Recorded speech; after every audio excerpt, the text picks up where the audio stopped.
जब आपके दांत में दर्द हो तब क्या ट्रीटमेंट होगा, किस डॉक्टर से मिलना है, क्या मेडिसिन लेनी चाहिए, आज हम इस बारे में बात करेंगे। जब आपके दांत में दर्द हो, दर्द लगातार हो, दवा खाने पे भी आपको आराम नहीं मिल रहा हो, सोने में दिक्कत हो रही हो, जब आप सोते हो, उठते हो, बैठते हो तो दर्द आपके सोने, उठने, बैठने के हिसाब से बदलता हो, तब आपको रूट कैनाल ट्रीटमेंट की आवश्यकता है। ये सारे इंडिकेशन, सारे साइन एंड सिम्टम्स दिखाते हैं कि आपको रूट कैनाल ट्रीटमेंट की आवश्यकता है। रूट कैनाल ट्रीटमेंट किनसे करवाना चाहिए? तो रूट कैनाल ट्रीटमेंट आपको रूट कैनाल स्पेशलिस्ट से करवाना चाहिए, समझ गए, जिन्हें हम एंडोडोंटिस्ट भी कहते हैं। अब पूछिए कि सर इस बीमारी का नाम क्या है? तो इस बीमारी को हम कहते हैं इरिवर्सिबल पल्पाइटिस। जब ये सारे सिम्टम्स हो तब इस बीमारी को हम कहते हैं इरिवर्सिबल पल्पाइटिस। इरिवर्सिबल का मतलब होता है जो एक डायरेक्शन में जाए, अपना डायरेक्शन ना बदले, समझ गए। पल्पाइटिस का मतलब क्या होता है? पल्प आपके दांत में एक पार्ट होता है जिसमें ब्लड सप्लाई और नर्व सप्लाई होता है, समझ रहे हैं ना। पल्प दांत का वो पार्ट है जिसमें ब्लड सप्लाई और नर्व सप्लाई होता है। तो पल्पाइटिस का मतलब हुआ कि पल्प का इन्फेक्शन। और पल्प में क्या होता है? Blood supply, nerve supply. अगर पल्प में इन्फेक्शन होगा मतलब आपका ब्लड सप्लाई और नर्व सप्लाई अफेक्टेड होगा, उसमें आपके ब्लड सप्लाई और नर्व सप्लाई में इन्फेक्शन होगा, तो हम उसे कहेंगे पल्पाइटिस। और इरिवर्सिबल जो एक डायरेक्शन में जाए, अपना डायरेक्शन ना चेंज करे, तो इरिवर्सिबल पल्पाइटिस का मतलब पल्प का वो इन्फेक्शन जो एक डायरेक्शन में जाए, उसे हम कहेंगे इरिवर्सिबल पल्पाइटिस। उसको बदल नहीं सकते हैं, वो बीमारी बस एक डायरेक्शन में जा रही है, उसी डायरेक्शन में जाएगी, उसको हम बदल नहीं सकते। तो ऐसी कंडीशन में आपको करवाना है रूट कैनाल ट्रीटमेंट, और किनसे? रूट कैनाल स्पेशलिस्ट से।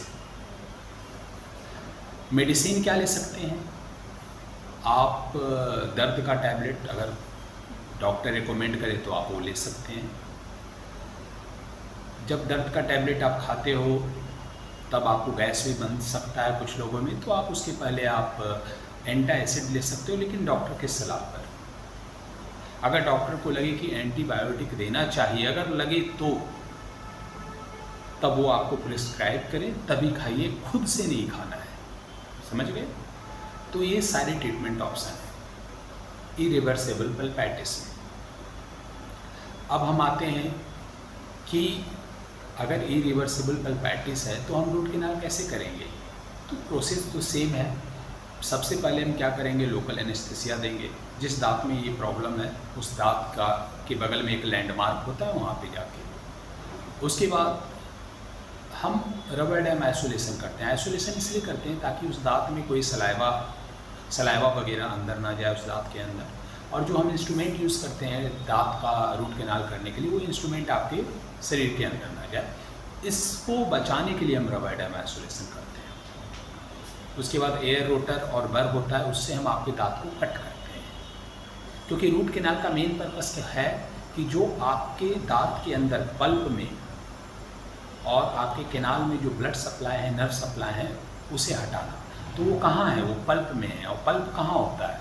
तो मैं इसके लिए आपको पहले बताता हूँ कि आपके दांत का जो पार्ट मुंह में दिखता है उसे हम क्राउन कहते हैं। क्राउन के 3 पार्ट्स होते हैं, इनामल, डेंटिन, पल्प। और दांत का वो पार्ट जो बोन में होता है उसे हम रूट कहते हैं, जड़ कहते हैं। जड़ के चारों ओर पेरियोडोंटल लिगामेंट होते हैं। अब मैंने क्या बोला कि ब्लड वेसल, नर्व, ये सारे पल्प में होते हैं, कैनाल में होते हैं। और रूट कैनाल में हमें ब्लड सप्लाई और नर्व दोनों को हटाना होता है जो इन्फेक्टेड होते हैं, तभी जाके आपको दर्द से राहत मिलेगी, आपका इन्फेक्शन ठीक होगा।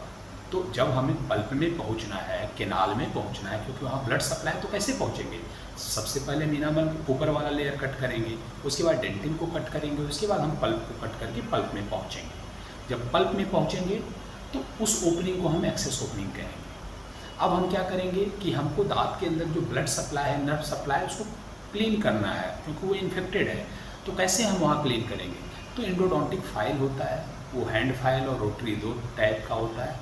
उसके माध्यम से एक्सेस ओपनिंग के थ्रू हम जाएंगे, पल्प में जाएंगे, केनाल में जाएंगे और केनाल के थ्रू रूट अपेक्स में जाएंगे और जितने भी infected blood supply, nerve supply, bacteria सबको क्लीन करेंगे। जब वो क्लीन हो गया तो उसके बाद एक केमिकल इरिगेंट होता है, इरिगेंट सॉल्यूशन होता है जिसको हम सिरिंज के माध्यम से, जैसे सोडियम हाइपोक्लोराइड, क्लोरहेक्सिडिन और सलाइन, ये 3 केमिकल इरिगेंट मुख्यतः होते हैं। उसको हम सिरिंज के माध्यम से दांत के अंदर ले जाएंगे और उसको हम क्लीन करेंगे। इस प्रोसेस को हम इरिगेशन करते हैं। इसको हम क्लीन करके जो भी बचा खुचा इन्फेक्शन है सबको हम अच्छे से वहाँ से हटा देंगे उस इरिगेंट की मदद से। अब जब वो हट गया इन्फेक्शन, फिर हम देखेंगे कि अगर उसमें सारे सिम्टम्स ख़त्म हो गए तो उसके बाद जो खाली स्पेस हुआ है दांत की सफाई के बाद केनाल में, उसको हम गटा पर्चा होता है, दूध ये फिलिंग मटेरियल, उससे हम भर देते हैं। उसके बाद जो एक्सेस ओपनिंग हुई थी उसको हम दूध कलर के मटेरियल से भर देते हैं।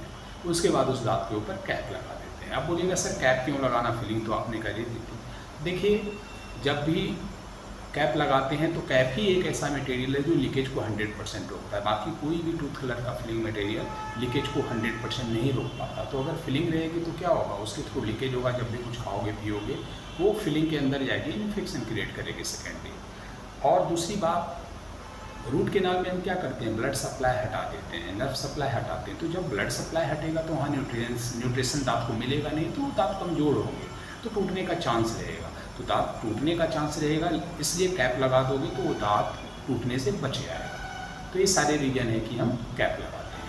दूसरी बात कि कैप कितने प्रकार के होते हैं, तो एक होता है मेटल, जो दांत के मेटल कलर का होता है। दूसरा मेटल सिरामिक, नीचे मेटल, ऊपर दांत के कलर का होता है। और एक होता है जिरकोनिया, जो कंप्लीट दांत का कलर का होता है। ये 3 तरह के कैप होते हैं।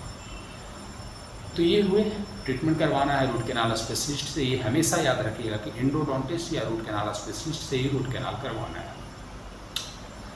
तो ये रही आज के टॉपिक का डिस्कशन। अगर कोई डाउट है तो आप हमसे पूछ सकते हैं कमेंट बॉक्स में, कमेंट करके सोशल मीडिया के माध्यम से मैं डाउट क्लियर करने का कोशिश करूँगा। और अगले वीडियो में अगले नए टॉपिक के साथ आऊँगा। तब तक के लिए आप अपने मुंह के स्वास्थ्य का ध्यान रखें, शरीर के स्वास्थ्य का ध्यान रखें। Take care.